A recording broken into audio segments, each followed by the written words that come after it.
السلام علیکم ورحمۃ اللہ وبرکاتہ۔ عزیز طلباء طالبات، حصہ نظم میں آج ہم رباعیہ، شاعر کا نام ہے میر انیس کا مطالعہ کرتے ہیں۔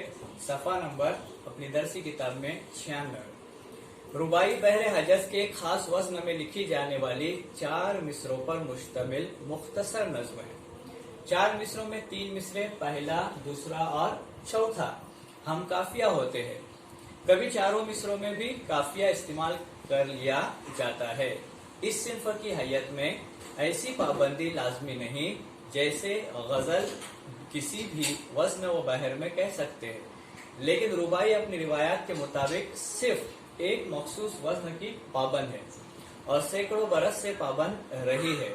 کچھ ایرانی شاعروں اور خود علامہ اقبال نے اس وزن کو بدل کر رباعیہ کہی ہے، جنہیں ترانہ کہا جاتا ہے، لیکن ترانے کا چلن نہیں کے برابر ہے۔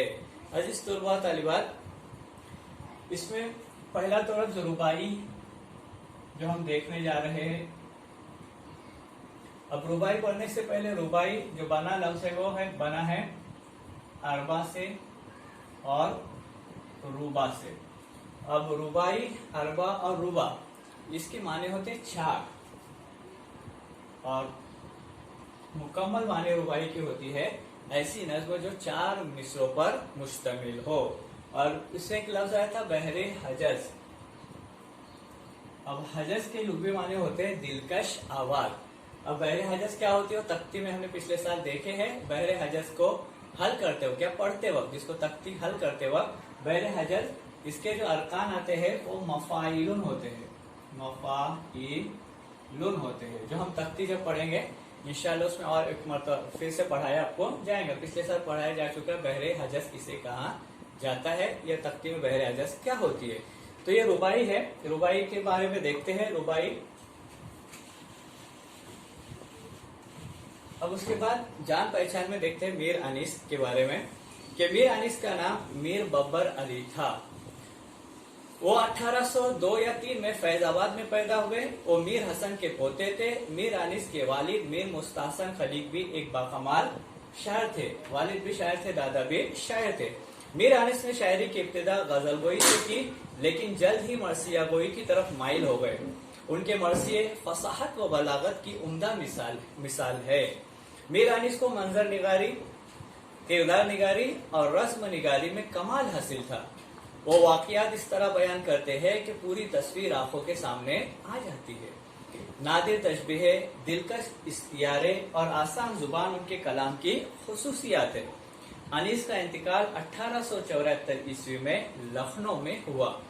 مرثیہ نگار کے ساتھ انیس نے رباعی گو کی حیثیت سے بھی اپنا مقام بنایا ہے۔ ان کی رباعیوں میں عام طور سے عشق حقیقی، اللہ کی وحدانیت، دنیا کی بے ثباتی، فکر آخرت اور اخلاقی قدروں کے مضامین بیان کیے گئے ہیں۔ عزیز طلباء طالبات، اس میں دیکھتے ہیں کہ میر انیس جو شاعر ہے، ان کی رباعیوں کی عام طور سے کیا کیا خصوصیات تھی، یا ان کے رباعیوں میں کن چیزوں کو ہمیشہ زیادہ تر مد نظر رکھا گیا، یا کون سی ایسی چیزیں تھی جو ان کی رباعی میں ہمیشہ پائی جاتی۔ اس میں پہلا عشق حقیقی، یعنی ایسا عشق جو اللہ کو اللہ سے ملانے والا ہو، سچا عشق، یعنی اللہ تعالیٰ کی طرف یا اللہ کے ساتھ کیا گیا عشق، اللہ سے کی گئی محبت۔ دوسرا وحدانیت کا ذکر ہوتا تھا، وحدانیت۔